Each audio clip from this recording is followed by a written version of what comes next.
Sometimes we cry, but we know no matter what, we'll always have the time.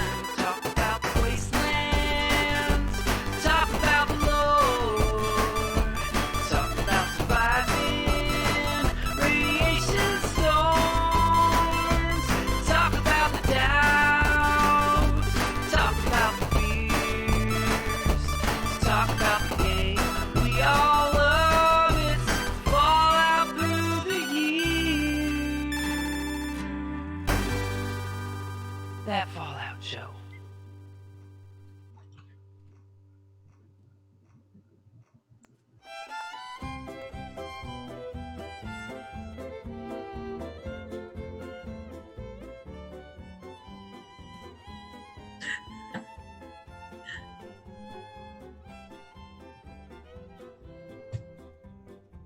'87. And we're muted, so the show would Oh, not that's wonderful. would not start on Are the right you foot are per you usual. recording your audio as well? I also am not recording my audio, but that's fine, you know. Everything's just Yeah. fine. We are without Rick.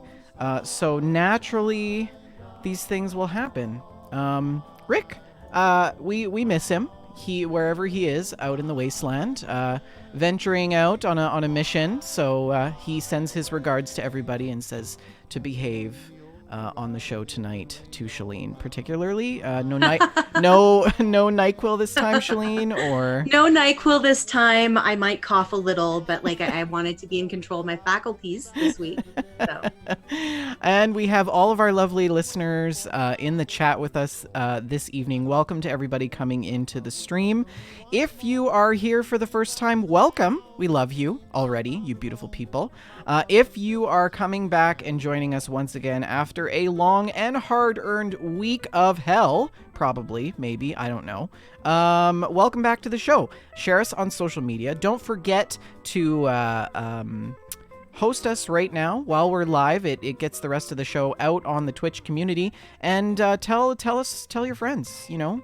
Call up Grandma. Tell her to tune in to We Just Love Games, because we're live. Don't forget Grandma's friends as and well. Grandma's friends. Yeah, just go right on down to the old folks' home and just put it right up on the TV. It'll be great. But you are listening to That Fallout Show episode 30, The Origin Story. Shaline, how you doing? I'm doing okay. I'm really glad that it's Friday. I am very happy to be here with you today. Did you have a good week? I had a week. It was 7 days that passed since the last time we did a podcast. Have you recovered from your cold? I'm feeling a lot better. I still have the cough, which Yeah. is not ideal, but Yeah. I'm feeling much better than I was. Yeah. Well, I'm glad you sound a lot better. I remember Thank you. No more ghoul, Shaline. Hello. Yeah, the tail end of the tail end of GameStack was a little rough. It sounded like you swallowed an ashtray or something. Oh, well, anyways, guys, we've got lots of stuff we're going to talk about today. We are going to bring you the latest and greatest of the news in the Fallout universe, as well as Shaline and I will share our gameplay from the last 2 weeks. We've got some challenge photos. Challenge photos? What? At long last. I know. And a very special segment for you. The origins of Fallout, which I can't believe we haven't covered this yet. I know, and I don't think we have. If we have, it's quite surprising. We'll just have to delete that episode from the archives. Well, you know, we were anticipating Fallout 76 to come out, and so you know, that's the reason. I think maybe. You bet. Why don't you roll us through new people in the community, Shaline? Yes, first off, we have a 5-star review shout out from the US. The real Mac Rocketansky says, "Keep it up, entertaining and informative. Thank you." And I'm just honored. Mad Max has left us a 5-star review. The real Max Rocketansky. So that's actually Mad Max who left us a review. I'm just honored. Yes, that's Wasteland great. Royalty. Oh. We also have had some lovely new folks joining our Discord this week. And gosh, I love that Discord server, guys. It gets me through the workday. Just being able to check in there and hang out with you guys. Yeah, it's pretty rad. Post a little cat gif or something. Welcome to Cold Brewed Coffee. Cleo84, Skull Can, Schneewolf, and Danger Ranger. Schneewolf. Oh, man. Schneewolf. That's a pretty good one. I also think Skull Can is a pretty funny name, as someone who grew up in a ranching town where there were many skull cans about. I wonder if Cold Brew Coffee is an affiliate of our friends in Oak and Crow. In the East, Oak and Crow. Yeah. I wonder. Well, welcome everyone. Yeah, today the Discord exploded with cats and dogs. It was literally raining cats and dogs in the Discord, which was a lot of fun. Yes, it was also raining cats and dogs on my drive home. No, really? Yeah, you were saying that you were worried that you weren't going to get home in time. Indeed, it was a bit of a nerve-wracking drive. There was blinding torrential downpours, but I made it home. Just a regular Friday afternoon. Oh, man. Yeah, so anyways, guys, don't forget to join us in the Discord, and you can do that by going right below. And Sharpienator in the chat Discord says link. Skull Can is his alternate personality. Oh, so, we've got welcome. We've got dueling personalities. Fantastic. Skull Can.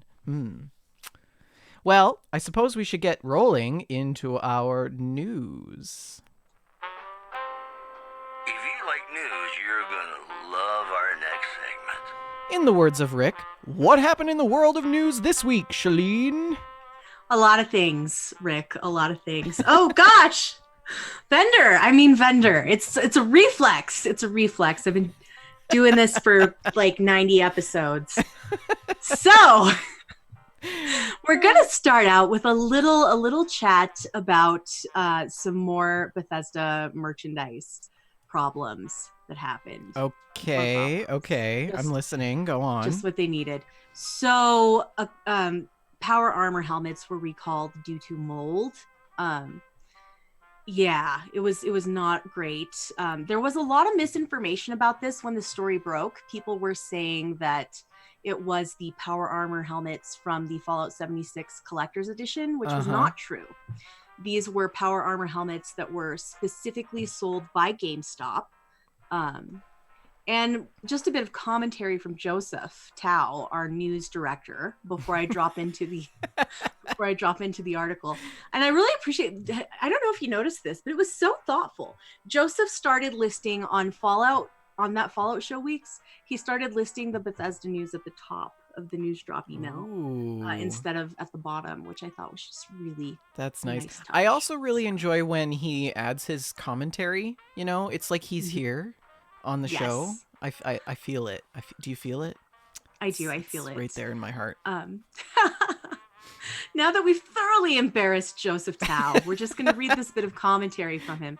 He says, well, the saddest part of this story is that out of 20,000 unit line of helmets that were made, they stated that they only sold 32 units.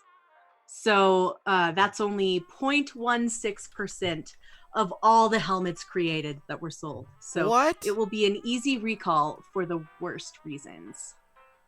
Yeah. What? Isn't that crazy? And these are like full-blown, like you wear them. Yes, they're power armor helmets that you can wear. Well, I mean, to be perfectly honest, when I scrolled through the store, I was like, yeah, I'm never going to buy that. But do you think it's that, or people were like, I don't want to take a chance on something that might be garbage? Well, these were sold well before the troubles began. The troubles, as I will call them. So I don't think that could have figured in. So Chronicle Collectibles is a manufacturer in Irving, Texas, and they have recalled these GameStop exclusive helmets. This is according to an article from Forbes.com by Alex Kane. As reported by ABC 27, the T-51B power armor helmet was found to be at risk for mold exposure. The Consumer Product Safety Commission posted the recall, which affects about 20,000 units on September 19th. Mold can be present on the fabric insert inside the helmet, posing a risk of respiratory or other infections in individuals with compromised immune systems, damaged lungs, or an allergy to mold. And the recall only involves these Fallout 1-to-1 Power Armor Nuka Cola helmets that have a red painted finish with a white colored exterior tubing around the sides. And only 32 of these helmets were actually sold and shipped to consumers. All of those consumers have been identified and notified directly about the recall. That's good. No other editions of Power Armor helmets are involved in this recall, so they will be refunded. The item sold for $150. If you are a listener and you were affected by this recall, we would love to hear from you. Please write into info@wejustlovegames.com, info@wejustlovegames.com. I would like to hear about your experience getting your Power Armor helmet refunded, and if you were in fact infected by any mold-related diseases. So wait a minute. So 20,000 units at $150 a pop is $3 million. Really? So And they sold 32 of them. So meaning they lost 20,000 minus 32 is 19,968 times 150, $2.995 million they missed out on. I wouldn't say that they lost. I would say that they did lose money, but it wasn't that much. I don't know what the cost of production of the helmets was, but I would imagine it's probably somewhere around 50 grand. Knowing the markup on Bethesda products. Wow, that's disaster. That's kind of so everybody at Bethesda is now walking around with helmets on. They're just all sitting at their desks typing away, drinking coffee with these giant helmets. Well, I don't think they are wearing the helmets because they don't want to die from mold-borne exposure. Yes, of course. Yeah. Good point. Let's talk about something better. Okay. Than that. Yeah. Players are recreating famous album covers in Fallout 76. Oh, I love this. Have you seen some of them? Too. I have. Okay, let me tell you about this. Okay. So, you may remember a week or two ago, it's been probably over a month actually, I talked about that art exhibit that I saw by Appalachia Howie. Do you remember that, where he'd made like a little art gallery with his friend? Yeah. And Pantagruelia was involved with that as well. Well, Appalachia Howie and our own friend Pantagruelia have united to start this whole trend, and they started the Art F76 Twitter account, Art F76, if you'd like to follow that, and the hashtag F76 album covers, F76 album covers, and they're just recreating some cool album covers, and I retweeted it from our Fallout Show account, and it got a lot of traction. Cool. And Kotaku picked it up. I think Polygon reported on it as well. Pantagruelia's was right here on the front page of Kotaku, which I was really excited about. That's really neat. She made a recreation of the Ramones' Rocket to Russia album cover. It looks really good. Yeah, I seen that. That was pretty rad. Yeah. And Appalachia Howie did a Kanye West one of the earlier Kanye ones with the bear mascot suit. I did one last night with Marty Robbins. What's the album called? Gunfighter Ballads. The pink and black one. It was cool. It was really fun to do. Neat. But a ton of people have been participating in this hashtag, and I definitely recommend that you all go check that out. It's super fun. Some of these people have done amazing jobs on their album covers with some light photo editing. This one here from Wicked She-Wolf is a Fleetwood Mac Rumors cover, and it's so well done. So well done. Well, if anybody out there is listening, can somebody please do the Nirvana cover? I think somebody has the one with the baby. Yeah. Yes. Oh, I'm really? pretty sure somebody did. Yeah. Yes, that's awesome. Oh, perfect. Yeah. So definitely check these out. There's some really amazing album cover recreations, and it is not too late to join in the fun. People are still posting these every day. So tag ArtF76 and use the hashtag F76 album covers. Use some photo mode and some light photo editing if you would like to go ahead and join in this trend. Right. I think it's a really fun project. Yeah, that's great. I loved that.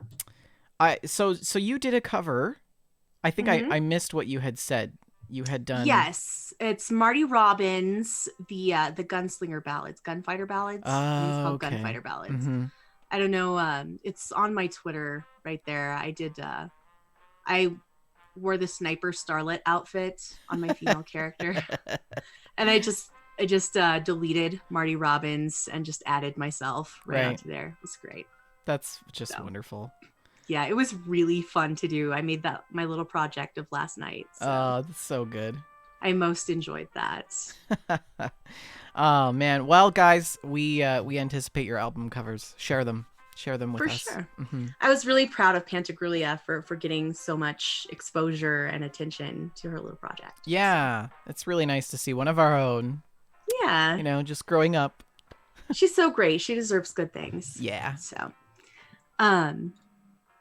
speaking of good things, we've long wanted like a re-release, a reissue, a remaster, as it were, of some of the older Fallout games. And I think we all would like to see some of the older games in particular made a little bit easier to play for modern systems, a little bit of exposure to maybe the console audience. So people were understandably excited when the Fallout Legacy Collection was leaked by Amazon Germany earlier this week. It appeared to be a collection of Fallout games, all of the Fallout games except for 76, Game of the Year editions, special editions, including all of the DLC, all of the content. And it was assumed that these would be released worldwide and that they would be for consoles, modern consoles, as Really? well as PC. Huh. But that turned out not to be the case, unfortunately.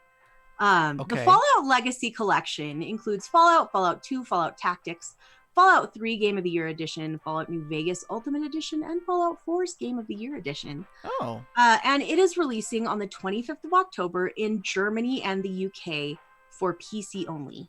Okay. So it is not a worldwide release. It's only Germany and the UK, and it's not for consoles, just That's interesting. Just PC. It's interesting that it's not even being released in the US. Yes. Given thought that so. that is where the game was developed.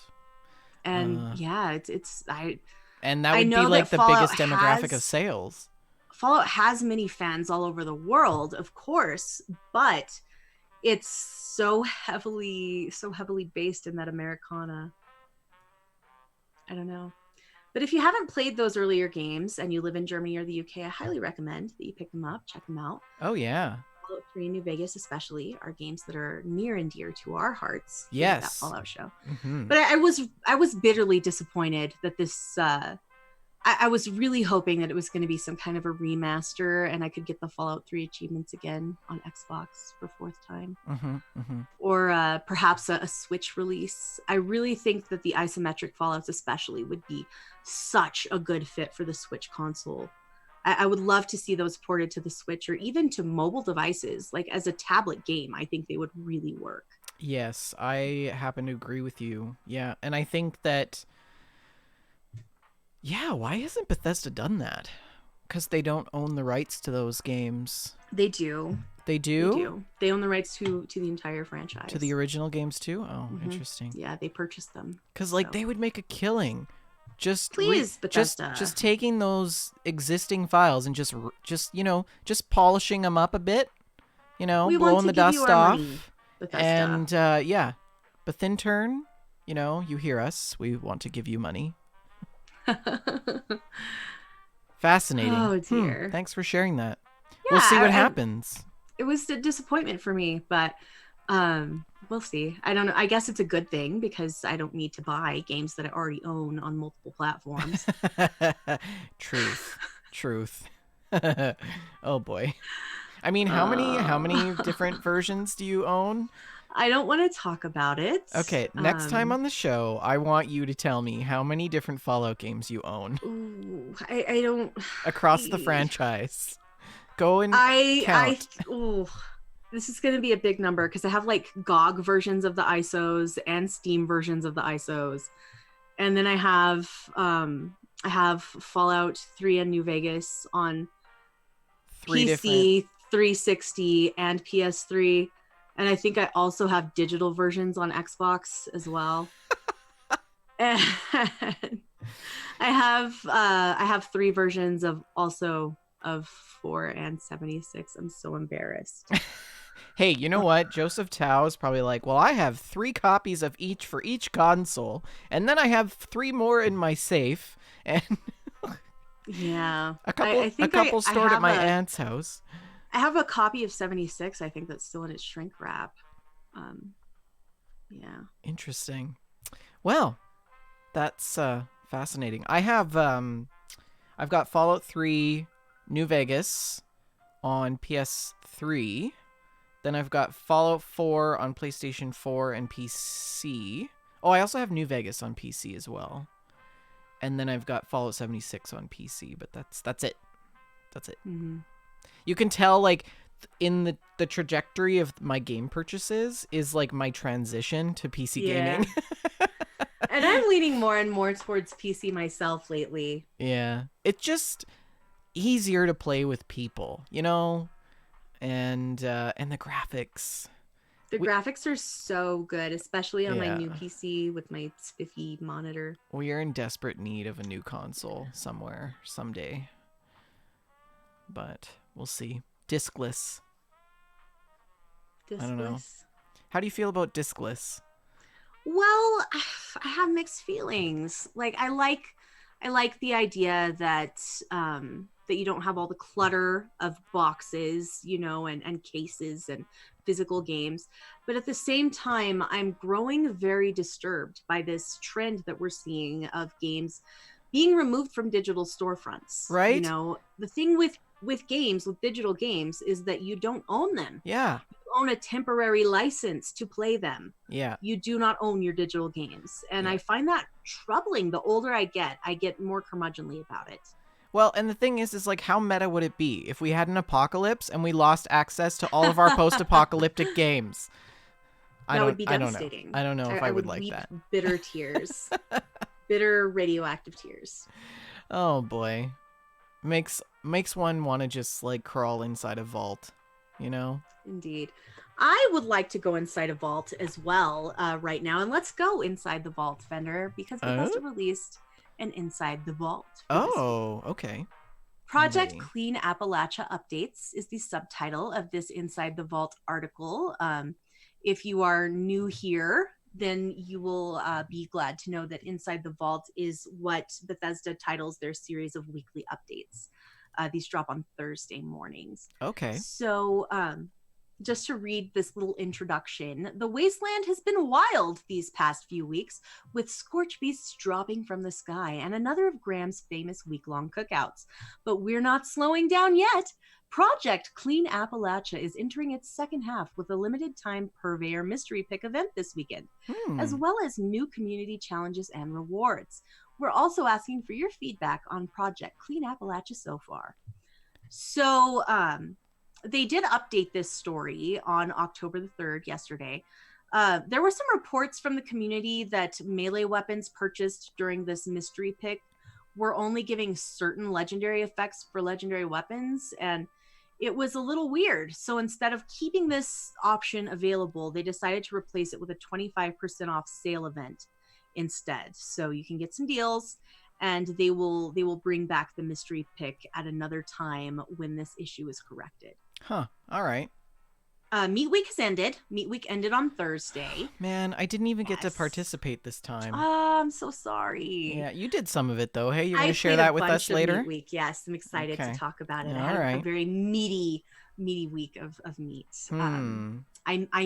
I also met some new people, so it was fun meeting them. Oh, okay. Well, save Yes, save very the good nice. stuff for later. But for now, I think you and I should do a little shopping. What do you think, Shaline? I would love to. Let's go. What's coming out of the Atomic Shop this week, Shaline? I have no idea. I'm still clicking through. Atomic Shop for Patch 13, October 1st items and sales. The free items for the week are the Master Slugger and Mr. Handy player icons, which are both very, very cute. The Master Slugger one has got a Vault Boy in a baseball uniform blowing a bubble. Cute. It's a 76 on the hat. Yes, it's adorable. Yeah. And the Mr. Handy is very angry in his little icon. He's got his little buzzsaw out. He's ready to do some damage. Oh man, you know how I feel about robots.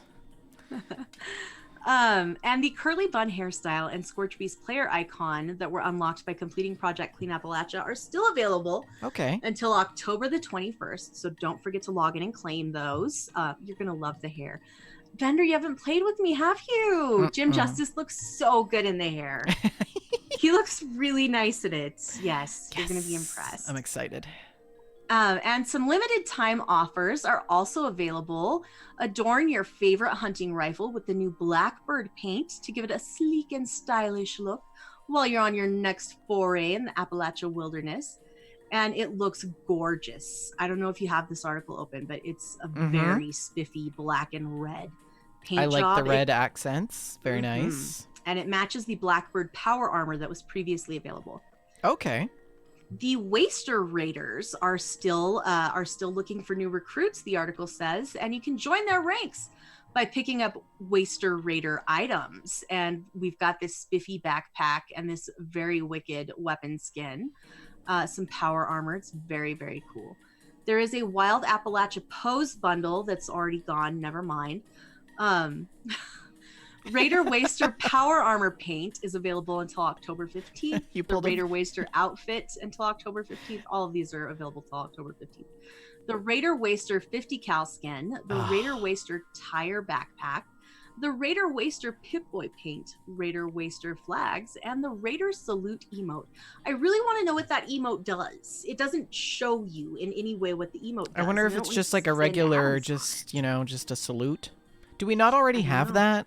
I think we already have that. We do. We have the salute because Rick does that all the time in photo mode. True. It's like his go-to move. So I wonder if there's like a special thing. I don't know if there's like the a Raider Raiders does he like throw a gang sign? Yeah. Or It's like I don't know. On sale, we have through October 8th the Raider Excavator Power Armor Paint, and through October 5th the Large Potted Succulent Set, and October 5th and 6th, the Satellite Dish, and the Modern Ceiling Fan will be on sale October 6th through the 8th. So you can get sales on those items. We also have some items that will be leaving the Atom Shop. no. The sale on all of these ends on October the 8th.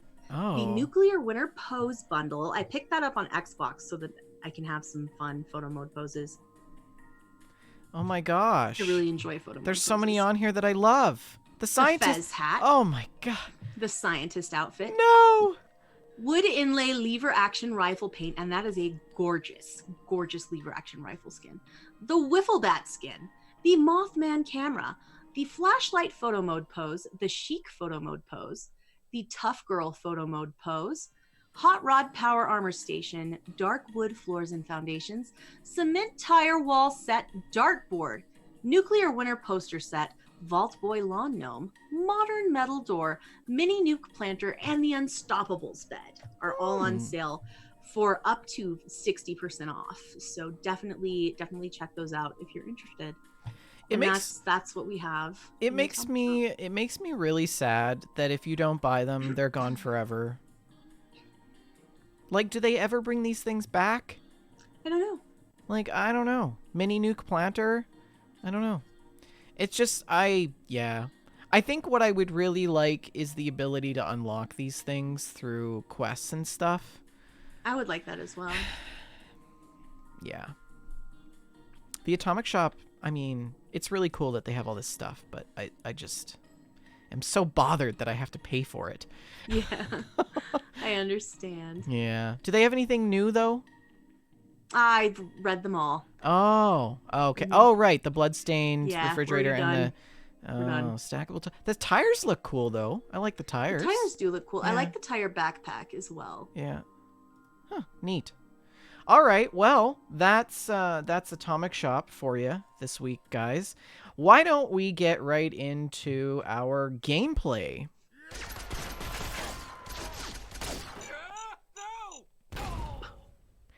Rick, what have you been playing this week? Rick's not here. Rick? Did Rick show up? Rick? Hello? Hello? I'm kidding. I am adding Rick's segment in because he added this to our personal conversation in the Discord, and I thought it was so funny that I just want to share it with everyone. So Rick says that he actually got a chance to play one of the mornings this week, and he said a fellow player came up behind him, and he got scared, and he hit him with a knife, and he didn't know how to say sorry, so he ended up getting death tamboed. And he thought the player was a ghoul. So, but I thought that was pretty funny. To be fair, I've done that to like my own friends that I know very well, and have spent hours looking at their characters. And yeah, totally on purpose. I mean, not on purpose. Not on purpose. It happens. Freudian slip there. Whoops. Yeah, sorry. I didn't play too much of Fallout 76. I'm trying to do some solo gameplay. I think you may recall me talking about how I want to get kind of immersed in the game. And so I did a little bit of solo gameplay. I just kind of like wandered around. I had started doing some quests, but then I got sidetracked, and I literally just walked around and just like explored. I found some new locations. I saw the Mothman, and yeah, it was kind of interesting. I did go to Arctos Pharma, which was no. What's the place with the robots? Is that at Garahan's? With all those crazy Assaultrons? There are some in there at Garahan's. I think it was the Garahan. Anyways, it was wild. I was trying to be all sneaky, and I didn't actually get detected, so I managed to like walk through there totally undetected, which was a little bit suspenseful. You know, when you're sneaking and you know that whatever's there is totally going to kill you and you have no chance whatsoever. That's kind of what it was like, and my heart was beating. It's been a while since I've had that feeling, so that was nice. But that's pretty much my gameplay. Yeah, I totally miss Meat Week, which kind of makes me a little bit sad, but yeah. What about you, Shaline? Limited time stuff is a bummer. Yeah, it is. It really okay, is. as was the case last episode, I played a ton of Fallout 76. I'm super into it. I'm having a good time. Great. It's really great. I played a bunch of Meat Week. Last time when Meat Week came around, I only had one chance to run Meat Week. But this time it was a very, very meaty time. Lots of barbecues, lots of Meat Week. It was so great. I loved the charm of Meat Week. I liked that they had Graham running Meat Week, and I find Graham so charming, and I adore Graham's affection for Charlie the Moo. I think it's so wholesome and so precious. And you go in there, and Graham is like, "Who's gonna eat the meat? Graham. Who's gonna eat the meat? Humans. Who's not gonna eat the meat? Charlie." And then he's like, "Oh no, Charlie, no moo-moos in this meat cook." It's like, human, don't tell Charlie what in the meat cook. I wonder how many people out there who live on a farm who had baby cows this year named them Charlie. Oh, I totally would if I still lived on a ranch. Right? If I was still raising cattle. Yeah. I would absolutely name all the doggies Charlie the Moo. It would be amazing. Oh, so man. good. But yeah, I like Meat Week. Just to briefly describe what Meat Week is, because I know we have a lot of listeners who are not necessarily playing 76. Okay. Sorry, I got distracted there. Meat Week consists of two events. The first event is it was called the Prime Cuts event, and it happens in several locations on the map. And you basically just go and you play the drums on a little barrel top, and it calls in prime animals, and you can just kill them for their meat, and you get prime meat, special prime meat that you can then take to Graham's Meat Cook, which happens every hour at the top of the hour. And you put the meat in the pot for Graham, and then you have to just take care of the meat cook for Graham. You can gather up some greens and put them in for a salad. You can kill small creatures for critter chunks and put those in to be cooked. Jeez. You can clean up Charlie's poo. You can feed Charlie. There's a special recipe to make Charlie's feed. And oh then my gosh. Charlie. I could just see you like overfeeding Charlie. Poor thing is just like stuffed full of like potatoes. Did you know that Charlie has special milk? You can milk Charlie, and instead of just being Brahmin milk, it's Charlie's milk. Charlie's milk. I bet you it's like an elixir. It has, I think, better properties than the standard milk. It's got special immunity properties. You know, you get a +1 boost to health. And what else do? You can turn the spits. Fires break out. You can put out the fires. You can clean up rotten leftovers. And you have to keep all this stuff going. It's pretty much impossible to do this on your own. Pretty much impossible. It requires multiple people to do a successful meat cook. And there are 3 levels of success on the meat cook scale. Yeah, and then at the end you get a plan or a cool weapon or something fun. So the tenderizer is basically a keg on a stick with spikes on it. That is one of the more esteemed items, one of the more coveted items from Meat Week. Yeah. But personally, I was content with the plans for the meat cleaver, which is a throwable, and they're so good. You just hurl the meat cleavers. Is it as good as the Death Tambo? Well, it's different. It's a throwable, so it's good in its own way. Okay, is it as OP as the throwing knife issue that we experienced and loved? A bit, yeah. Okay, yeah, a bit. So have they quite fixed enjoyed that? I guess I take it then that they haven't fixed the throwing knife. I don't think so. They're still very powerful especially when you're a lower level. Right. So Meat Week is fun. Did bunches of Meat Week. And I also did the Fire Breathers recruitment quest at the Belching Betty with Archon.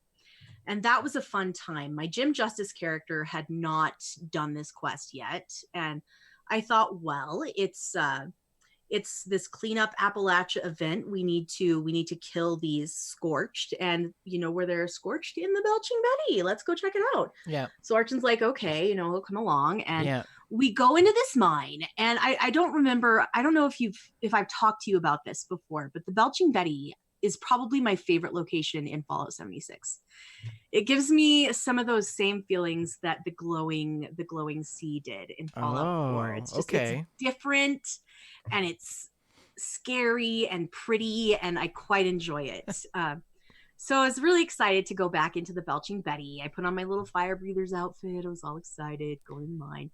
And Archon and I got lost. We could not find our way forward through this stupid mine. And we ended up going through it backwards, which was hilarious. We could not find our way down to the button. And finally we found these stairs. And I'm like, I think we need to go down these stairs. And Archon's like, these stairs are the shortcut out. That's what these stairs are. And I was like, well, let's just go down it anyways. Like, we'll do it backwards. I was like, yes, we'll do it backwards. So we go down the stairs, we hit the button, and we make our way out.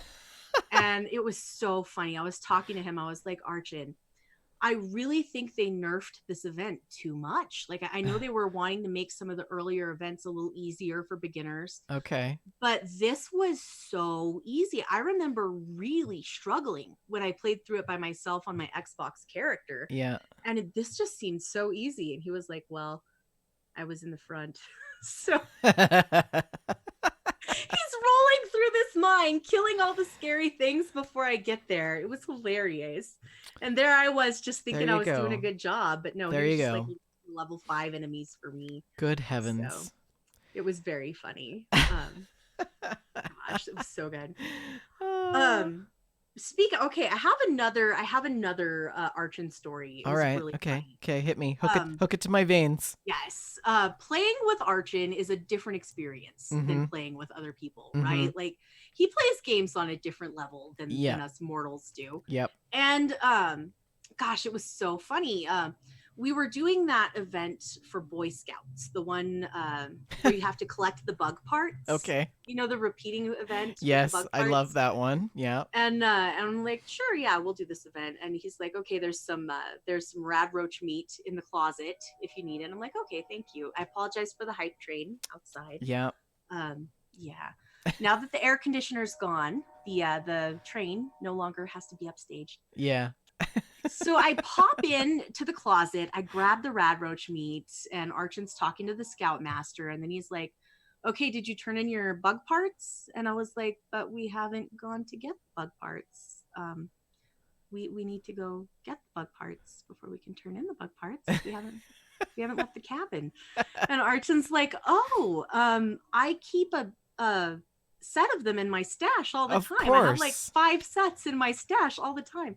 And I guess he just assumed that we all did that. That just all reasonable people keep a set of the bug parts. It was so funny.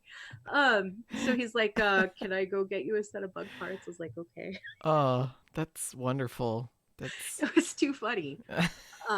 bug parts. And then another day, I imagine that Archon's stash box is like infinitely larger than everyone else's stash box, because he's always like, oh, I have Yeah. 7,000 rounds of that. Or Yeah, he always has everything. I don't know. yeah.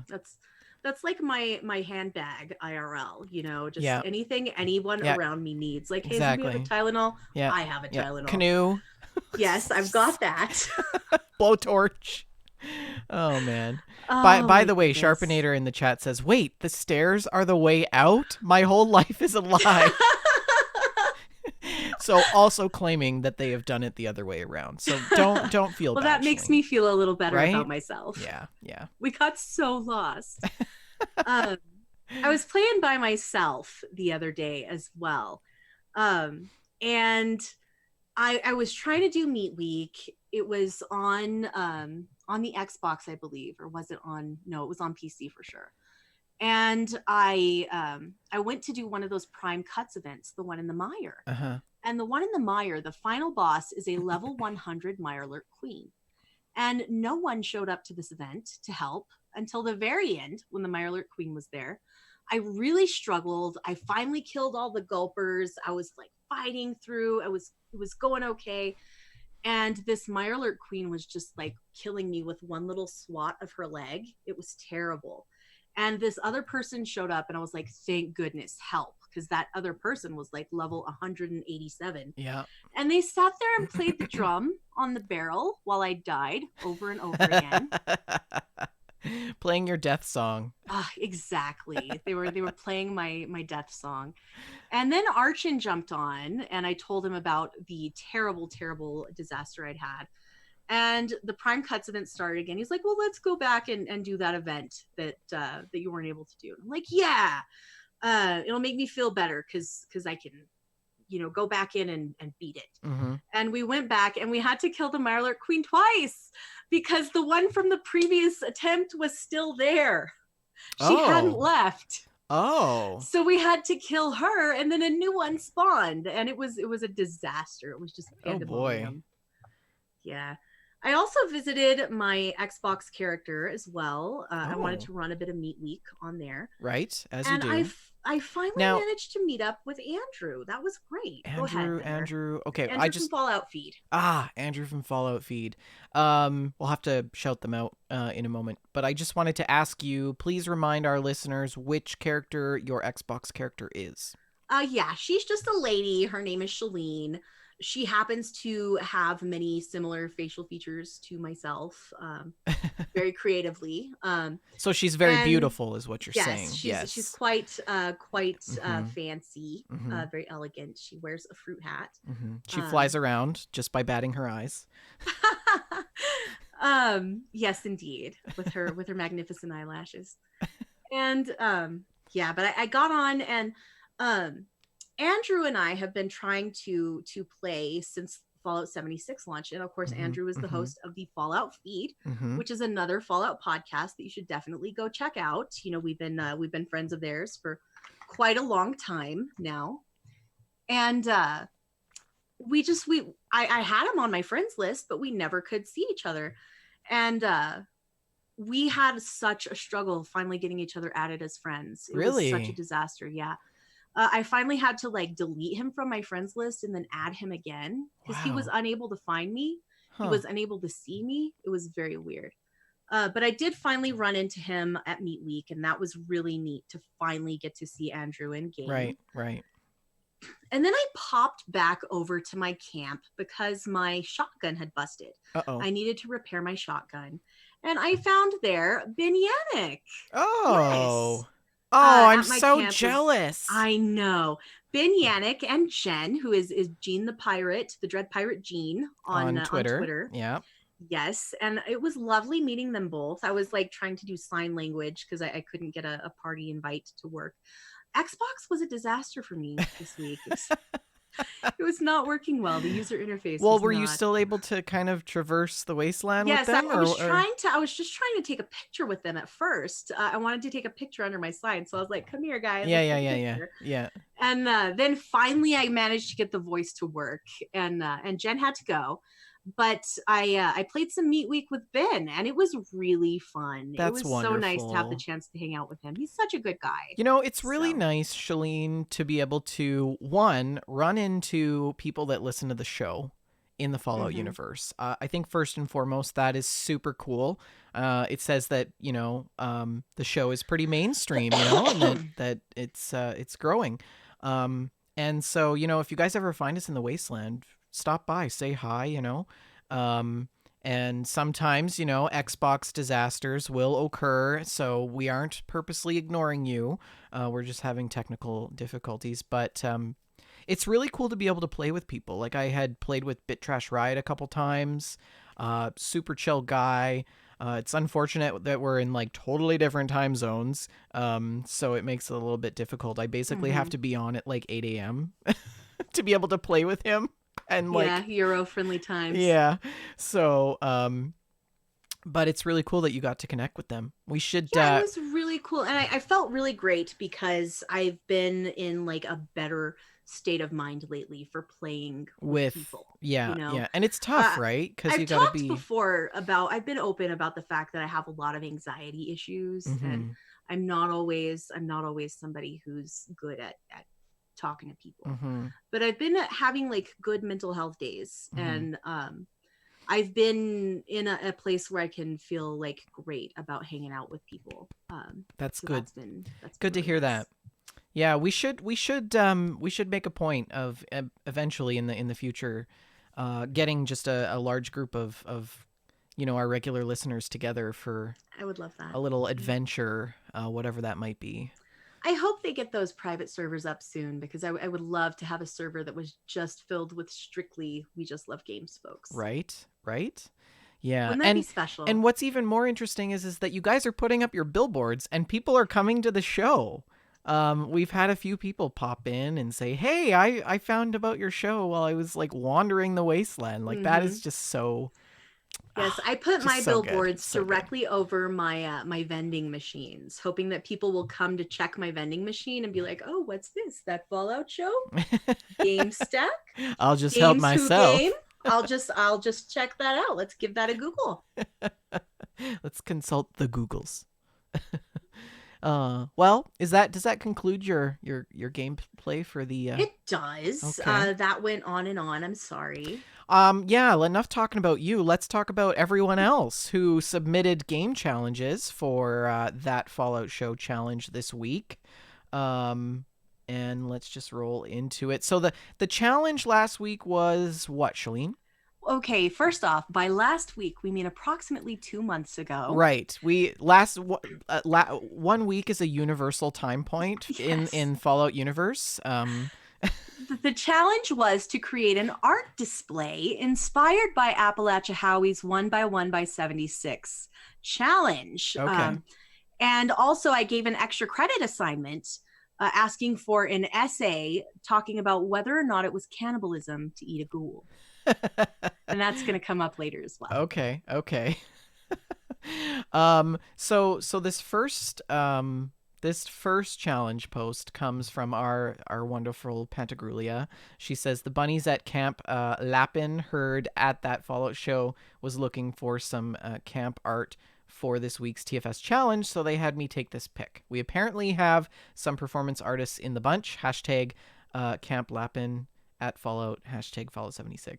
And it's basically a photo of two like construction lights shining on this like Roman pillar, and then there's 4 bunnies stacked head to toe.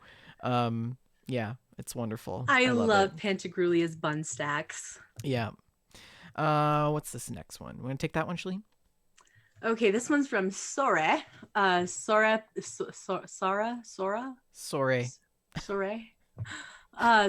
PL on Twitter. I did a little rework of my responders memorial for that Fallout show 1x1x76 TFS challenge because I like the idea a lot.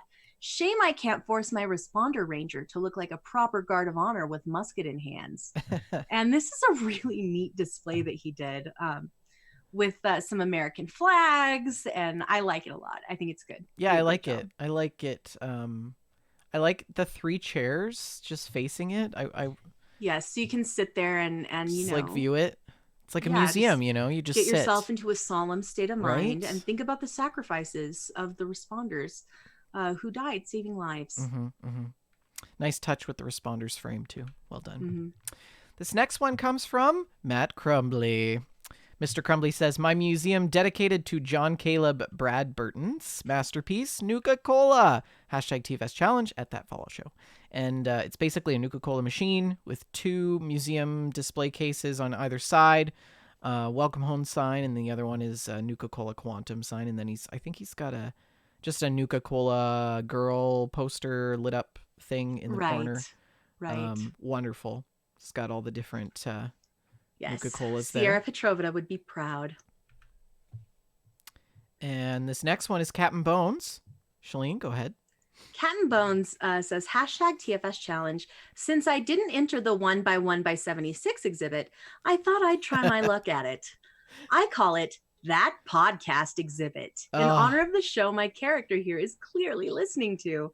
And his character is sitting in a room with a radio playing, which is plainly playing this very podcast. This is wonderful. This is wonderful. I kind of have I'm having like flashbacks to the scene at the final end of Willy Wonka when they go into his office and everything is like cut in half, you know? Mm-hmm. Yeah, it's the best. I love it. It feels like that.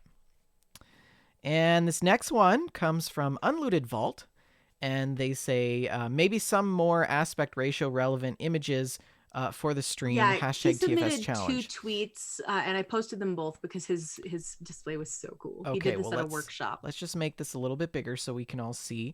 It's wow, he's got like the full rainbow colors.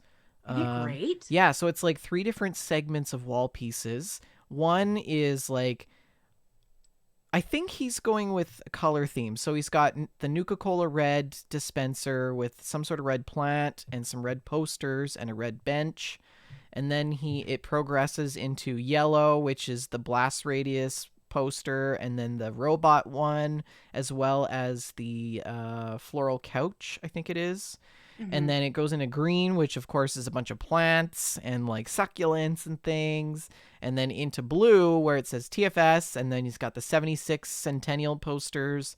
And then morphing into that final Wait Biv, until you see his other photo. You're going to Biv, be really which impressed. is the bunny eggs and flamingos and things like that. Okay, let's go to the next one. Oh, wow. Isn't that something? Okay, This one's okay, a panorama. Okay, we're just gonna, wow, look at that. That's Isn't that special? wonderful. That's like the perfect dual, maybe even triple monitor wallpaper. Yeah. Right? It's really good.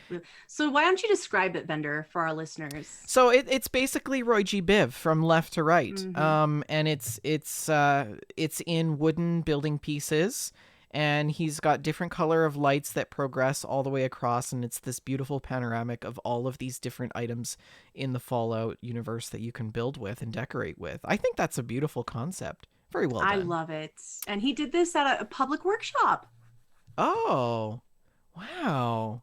Well, anyways, this other expanded image says, sorry, the quality is garbage. I built this art piece in a workshop and was killed while trying to take a screenshot. Then the game crashed and it was gone forever. This is a screenshot from a recording. It's a wasteland rainbow to brighten your day. Wow. That's too bad. So he doesn't have like the high quality screenshots. Mm-hmm. It still looks amazing. It's extraordinary. Well, I love it. And if you do recreate it, please share us the screenshots, because I would love to have that as my desktop. The next one comes from Wasteland Baker, who says, late, but here's my entry for the last 2 TFS challenges. Here's myself cooking up some grub and my friend Rook250 with his new peppered tenderizer at Meat Week. So this was from an old challenge that was just to send us some Meat Week screenshots. Right. And then the next one was our extra credit challenge. Oh, that's Go back, go great. back, go back. Oh, wait, go. Oh, he said, Ghoul oh, meat. right. Go Ghoul ahead. meat is changed on the molecular level by radiation. So it's a new species entirely, IMO. RP'd once in WoW. Once. Oh, man. That's awesome. I love that. I loved it. This next one is Co-op in Crime. Avid listener. A little late, but had to show my Mr. Fuzzy Museum. Still missing a few, but hope to add some more soon. Wonderful. The Mr. Fuzzies are like awesome. Those were the They're first. Really neat. Actually, the Mr. Fuzzy was the first item that I collected in Fallout 76. Yeah.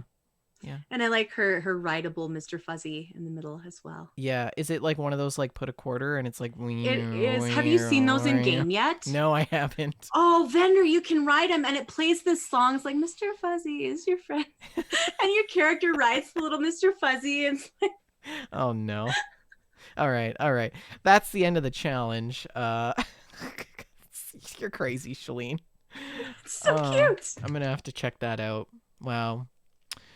So what's the next challenge? What have we got slated? I have a couple of options here. We were supposed to talk about it before the show, But we didn't. but we didn't because we don't. And I thought since it's October, let's do a Halloween themed challenge. Hey, great idea. So I thought maybe you could put on a Halloween costume of some kind. You can use maybe some of the Halloween costumes from the Halloween shop. Okay. Maybe some Foshnosh masks. Maybe just be creative, just put on some fun makeup or something. I don't know. Yeah. Dress up for Halloween as a postman or a responder or whatever you would like to be. Yeah. And I thought it would be really fun to go trick-or-treating. But I thought, how will we get other people who aren't listeners to be involved? So I thought, let's go reverse trick-or-treating. Okay. So let's go visit people's camps in our costumes and leave them treats. Oh my Leave them God, a I want to do that in donut, real life. Leave them some fancy lad snack cakes, some of those carnival treats. What are they? The funnel cakes, something like that. And people can just leave them in like the just leave them at the doorstep of people's camps. Well, won't they despawn though? They might, yeah. Because you could leave them in what's the sales thing? The store? The vending machine. Vending Can you machines? leave them in there? I don't know, maybe. I don't think you can. I think they're just going to have to drop them in a little baggie. I think we should play on Halloween and just run around and give people candy. Mm-hmm. In our Halloween costumes. You could leave gumdrops or packs of gum. Packs of gum. You could be like one of those. You can also do this IRL as well. You could Just be like, visit people and leave candy. I don't know how people would feel about that. I wonder. Don't do it in a white van. Yeah. Yeah. You could be like one of those people that live in the rich houses and they give like full candy bars, Mm-hmm. Yes. Yeah. But I think this will be really fun. So dress up for Halloween. Okay. And do some reverse trick-or-treating. And how can people post their challenge? They can post their challenges on Twitter. On Twitter, use the hashtag TFS Challenge. And you can tag us as well, that Fallout show on Twitter, and we will get those displayed on the next show. Tell us what you left in your little baggie of mystery. Great. Hopefully not poop. Like don't leave a flaming bag of poop on people's lawns. Oh my gosh, that should be treats, a thing. Not tricks. Because the bags are literally like lunch bags. Mm-hmm. That should be a thing. That would be so funny. Well, anyways, it could be like a weapon. Mm-hmm. You like set it. You like. You like set it down on fire and then it like explodes. Some plans. Yeah. Anyways. Yeah, I got Ben Yannick dropped a bag of plans at my camp, and I was like, "Oh, are these for me?" And he was like, I guess if you want them." Like I was just dropping them. I was just throwing them away. And I went and started like rooting through his little bag of plans, and I was like, "Oh my gosh, look at the rugs and lamps." You know what? One man's junk. Yes, it was quite treasure. fun. Yeah, that's great. Well, that's the end of our TFS challenge for that Fallout show. We're going to run into our next segment, which is, I'm very excited, Fallout Origins special segment, you guys. Are you ready? You ready? Put your feet I'm up. ready. Get the I was born popcorn. ready. So, how much do you actually know about the history of Fallout, Shaline? I would imagine that you know most of this. Yeah, I do know a few things about the history of Fallout, but I think I'd like for you to tell us, Well, because I I believe you've done some extensive academic research on the subject. Yes, I basically wrote a whole dissertation on it. But if there's anything that pops out for you, just feel free to chime in whenever you want. But so Fallout kind of first began being developed by Interplay Productions at the time it was called. And they were developing a game called Wasteland in 1988, which actually at the time was not, Interplay wasn't actually the publisher of Wasteland. It was actually EA. EA was the sole distributor of that game. And according to Brian Founder, Brian, I forgot his last name. Brian Fargo. Fargo, thank you. I typoed here and The said founder of Interplay. He's the founder of Interplay. He said, that they wanted to more explore a post-apocalyptic environment, which actually led to the development of Wasteland. So, but following its release, there was a shift in the focus of Interplay's business. They then became Interplay Entertainment.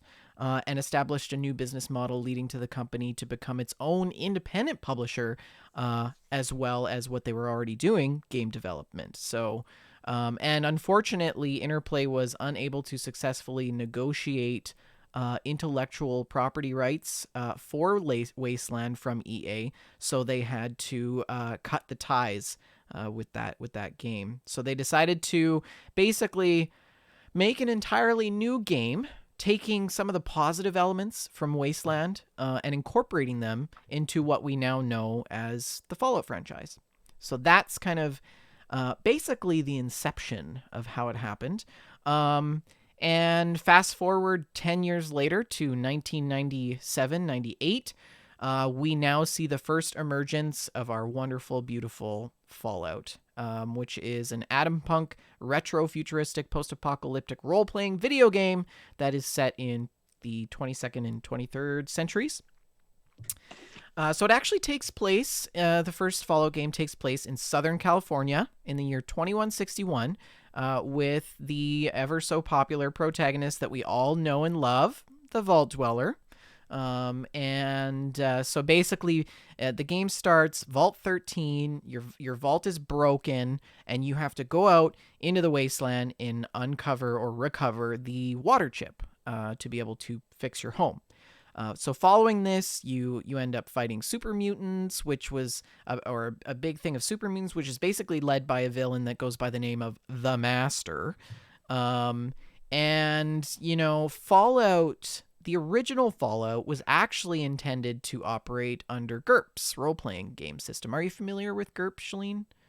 Only slightly, only as it relates to the Fallout series. Yeah. So, and that was due to a disagreement with the creator of the GURPS system, Steve Jackson, who was against adopting the game, the engine to the game because of its violent content. So basically what happened was Interplay had contracted Black Isle Studio to develop the first Fallout game, and because they weren't able to negotiate the GURPS engine, basically what they did, or the role-playing system, I should say, not an engine, they developed the Special, which we still know and love in the Fallout 76 universe. So that's kind of where the first Fallout game kind of came into play. A year later, Fallout 2 was released, contingent on the improvements from the original Fallout game. So we saw some improvements specifically to the game engine itself, which allowed the ability to set attitudes of NPCs, as well as the ability to push people who were blocking doors, which is pretty great. Looking at you, Preston Garvey. I always think of dog meat. Or dog meat. Also, Lydia from Skyrim. It's fascinating to me that they had already figured this out in Fallout 2, but it happened all the time in Fallout 3, Fallout New Vegas, Fallout 4. What the heck? What? I don't even know. Anyways, it was Fallout 2 that really began to see the incorporation of the elements of the game that we love so much. So that pop culture kind of feel, we saw jokes and sort of references to Monty Python, as well as The Hitchhiker's Guide to the Galaxy.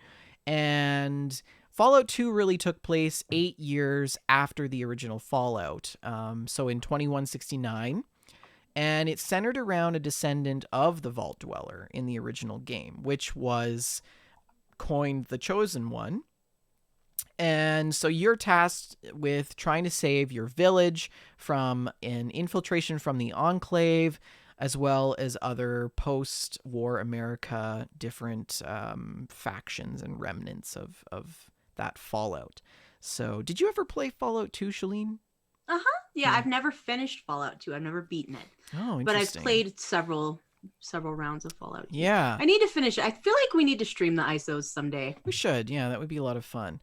And so that was Fallout 2. And then we kind of saw some experimentation with Interplay. So in 2001, Interplay came out with Fallout Tactics: Brotherhood of Steel, which was released and was actually the first instance in which the player was not required to fight in a turn-based mode, and it actually allowed the player to assign perks and different skills and combat actions, and it focused a lot more on tactics. The player had really no dialogue, and the game actually was really highly criticized for its lack of story continuation from the original two works, Fallout and Fallout 2.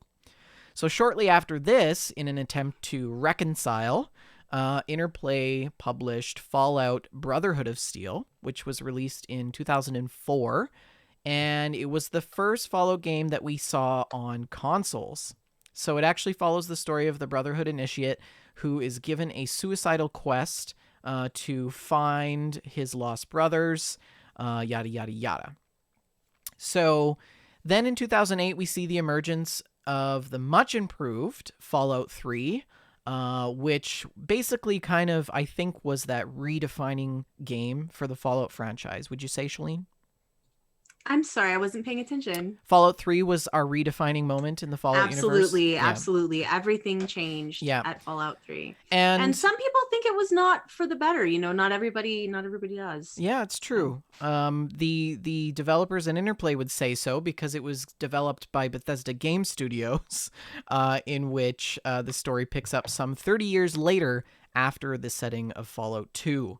So once again, the player is a Vault Dweller, dubbed the Lone Wanderer this time, emerging from Vault 101, who is then forced to flee when the Overseer threatens to arrest your person, and then you wander out into the wasteland, into what we call the Capital Wasteland, which is centered around or set in Washington, D.C., and you set out to find your dad. And so this game, I think, really differs a lot fundamentally from all of the other Fallout games in that it uses a new 3D engine, as well as it gives the player the ability to roam the world openly and freely and engage in some real-time combat. So this game was made for PC, PS3, and Xbox 360. Then we saw, which is coined by many as their favorite title, mine included, Fallout New Vegas, which came out in 2010. And this was developed by a different company, Obsidian Entertainment, which is regarded to be not a direct sequel of Fallout 3, but included some of the original development team from Interplay that made Fallout 2. And so this game actually takes place about 4 years later, after the Fallout 3 setting, and it has a similar roleplay experience, only this time you assume the role of the courier, who is shot in the head and left for dead by the infamous character Benny.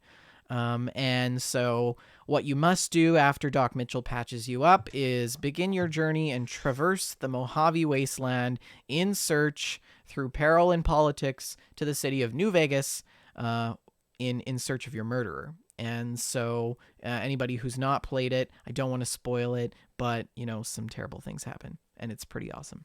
Definitely one of my favorites. Then, Indeed, mine as well. About 5 years later, we saw the release of Fallout 4. And this game was once again developed by the Bethesda Game Studios, and it takes place in Boston, Massachusetts, in the New England Commonwealth in the year 2287, which is about 10 years after Fallout 3's setting. And the Fallout 4 story really starts at the drop of the bombs October 23rd, 2077, in which the player is tasked with, once again, emerging from the vault, this time Vault 111, 210 years after that terrible incident, and you were basically cryogenically frozen in the vault for all of that time. And this is where you begin your long, long search for your son, Sean. And so that's kind of Fallout 4, basically in a nutshell. Many would argue that this game is not improved from the Fallout 3 game. Some argue that it is improved.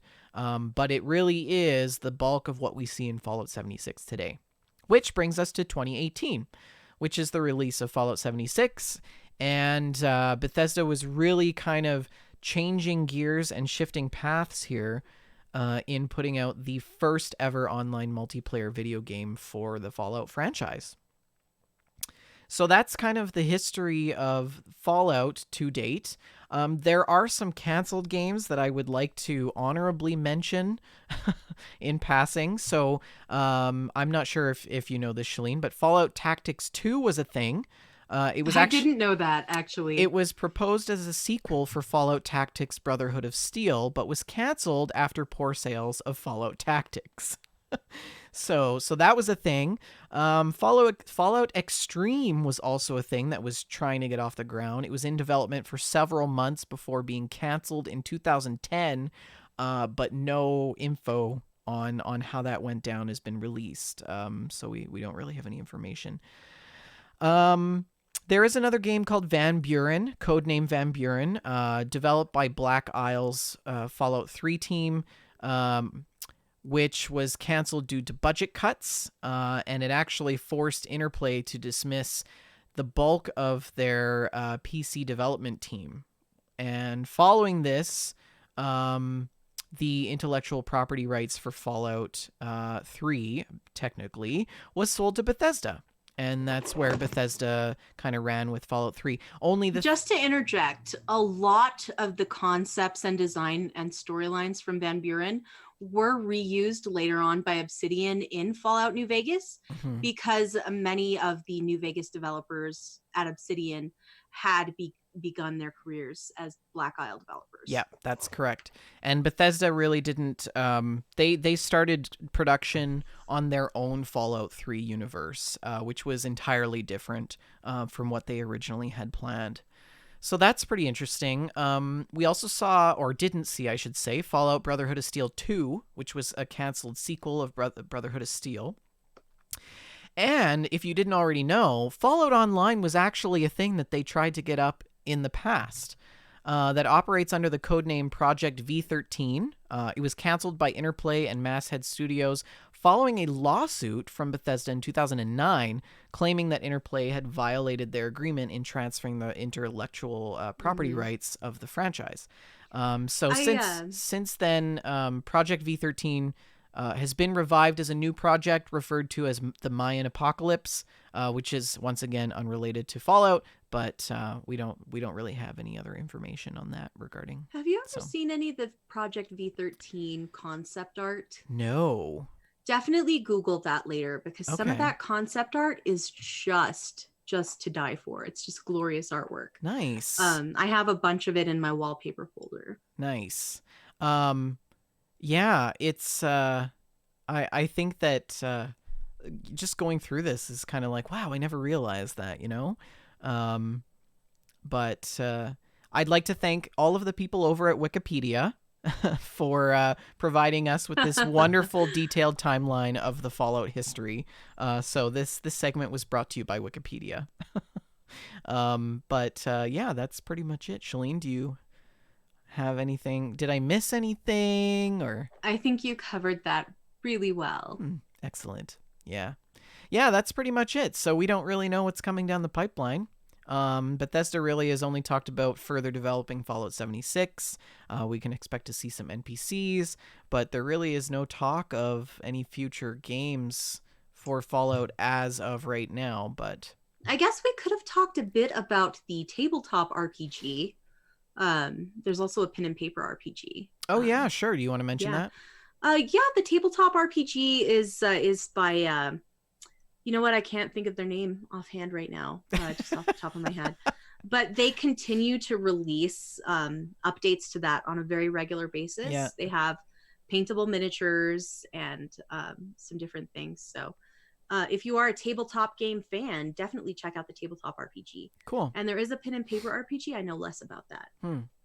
Yeah, it's funny. Like I started in Modifius. Modifius makes the tabletop. Okay. Yeah.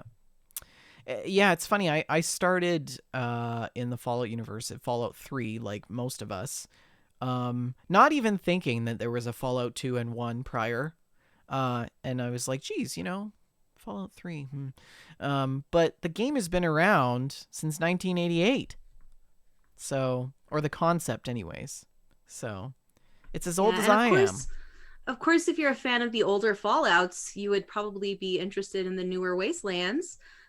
Because as you said, Vendor, Wasteland was one of the big inspirations for the Fallout series, and Wasteland 2 came out recently. Well, not recently, it's been a few years. And Wasteland 3 is in development now by Brian Fargo's studio. Yeah, Wasteland was the brainchild. Mm-hmm. Yeah. Wasteland 3 actually looks pretty amazing. I'm kind of looking forward to that, even though turn-based is not my favorite. Yeah. I just want to... Captain Bones said something about... No, it was Monocular Goblin said, I'm sure Vendor would like Fallout Yukon, huge map, 3 locations. Is that an add-on? Is it a mod? No, I think he's just spitballing ideas for a location. I see. Well, Yukon is, yeah, that would be pretty cool. Like tundra, living in winter, building igloos. I mean, yeah, that would be interesting. I don't know what that would be like. Huh. Anyways, fascinating. So that's the origin story of Fallout, and that's pretty much it. We don't have any emails, questions, or comments. We miss you guys. Send us some emails, even if you want to comment on the segment or suggest some new ideas for the show. We're always open to new ideas. But I think that's pretty much a wrap. Shaline, do you have any closing remarks? Do you want any announcements? Of course. Join us next week for GameStack Podcast. We will have a rousing new entry of GameStock, in which we will tell you all about the stock prices in the gaming industry, as well as some gameplay antics and news, all the news that your little heart can handle. So join us for GameStack. The podcast is called GameStack. And I think that's all I've got. Well, don't forget to tweet at us. You can find us at That Fallout Show or at our parent network, We Just Love Games. You can find Rick at Rick McVick, Shaline at Shaline L, and myself at Vendertron N. We are also on the Facebooks, facebook.com/That Fallout Show, also facebook.com/group/That Fallout Show, and facebook.com/We Just Love Games or /group/We Just Love Games. Once again, as we said, please send us your emails. We love to hear from you guys. Even if you just have a story about something that happened in the Wasteland, you can email us at info@wejustlovegames.com. And we also encourage people to head on over to iTunes or the YouTubes and like the video and subscribe. You can find us on YouTube at youtube.com/wejustlovegames. You can also find us on iTunes, Stitcher, and iHeartRadio. We are also on Spotify. And we want people to leave us a 5-star review shout-out. If you leave us a 5-star review shout-out, we'll shout you out on the show. Leave us a little message, and we'll promote your name. We also record live every other Friday at 6:30 p.m. Mountain Standard Time, 8:30 Eastern Standard Time, right here on twitch.tv/We Just Love Games. And yeah, as Shaline said, check out our other shows. GameStack. We also do the odd stream, Twitch stream every now and then. We do have to pick up our Days of Our Life is Strange Me eventually. too. It's been so long. I'm heading into midterm season, so maybe after that. Yeah. And It's also, been hard to find time. don't forget to listen to Dames Who Game. Do you guys have a new show out? New episode? We've recorded a new episode, but there's some life happening, so post-production is taking a while. Okay. But it will come out. So follow the feed, the Dames Who Game podcast feed. And it will be worth waiting for, we promise. Wonderful. Well, thanks everyone for listening. And Shaline, last word. War never changes. Good night, guys.